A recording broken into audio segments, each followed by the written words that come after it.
Suara rintihan dari bagasi mobil. Apa yang lo pikirin ketika gue bakal ceritain ini? Awal ya gue pikir ini biasa aja. Jadi sekitar 2 bulan lalu gue beli mobil bekas, warnanya hitam, mulus banget. Interiornya juga masih kinclong, harganya miring. Jadi gue langsung ambil tanpa banyak mikir.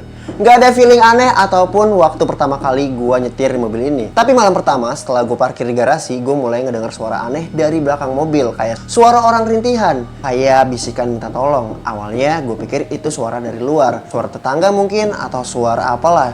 Tapi kok selalu ada dari arah Bekasi. Pas gue cek, gue buka bagasi, nggak ada, kosong, nggak ada apa-apa.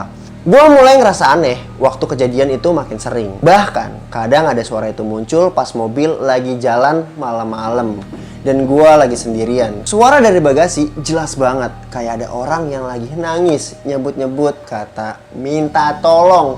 Gue sempat mikir ini mobil ada semacam speaker rusak atau mungkin prank. Tapi mana mungkin, suaranya tuh real banget dan gue sendiri aja nggak pasang apa-apa di belakang. Ya udah, akhirnya gue cuekin.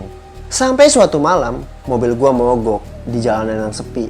Waktu pulang dari luar kota, gue turun dari mobil, coba nyari bantuan karena sinyal HP juga susah banget di situ. Nah, pas gue lagi ngecek mesin mobil di depan, tiba-tiba ada sosok perempuan datang dari arah belakang. Jalannya pelan banget, rambutnya panjang, bajunya putih. Gue kira warga setempat. Ya udah. Akhirnya gue panggil dong, dia nggak jawab. Dia malah jalan terus tuh, jalan ke belakang mobil gue, terus tangannya nempel di bagasi mobil gue, kayak lagi nyari sesuatu. Gue tanya ya kan, Mbak lagi nyari apa? Terus dia bilang gini, saya lagi mencari keadilan. Wajahnya datar, dia bilang gitu. Saya lagi mencari keadilan. Lo tau gak sih? Sekejap gue langsung ngerasa merinding. Terus gue bilang, keadilan apa Mbak? Dia menoleh ke gue. Mukanya rusak, separuhnya sobek, kayak bekas luka yang belum kering. Dia bilang, aku pernah dibuang di mobil ini. Dan tepat setelah dia bilang itu, ada truk yang gede banget gitu, nyaris nyamber gua. Seketika, gua ngerasa kayak ada yang narik badan gua ke belakang untuk nyelamatin gua. Pas gua balik lagi ke arah dia, perempuan itu udah gak ada. Besoknya gua gak bisa tidur. Gua nekat telusuri informasi mobil ini. Gua masuk forum-forum lama lah untuk nyari mobil ini tuh asal-usulnya gimana sih gitu kan. Ya udah.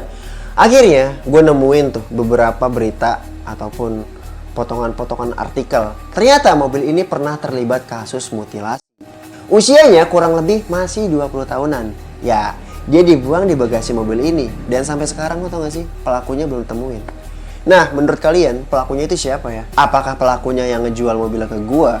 Atau dia adalah bagian korban juga? Dan yang lebih parahnya lagi, cerita ini cuma fiksi. Kalau misalkan kalian suka sama cerita-cerita kayak gini, kalian wajib follow Unlogic Story dan share ke teman-teman kalian dan like. Jangan lupa nih, kasih saran juga dan masukannya.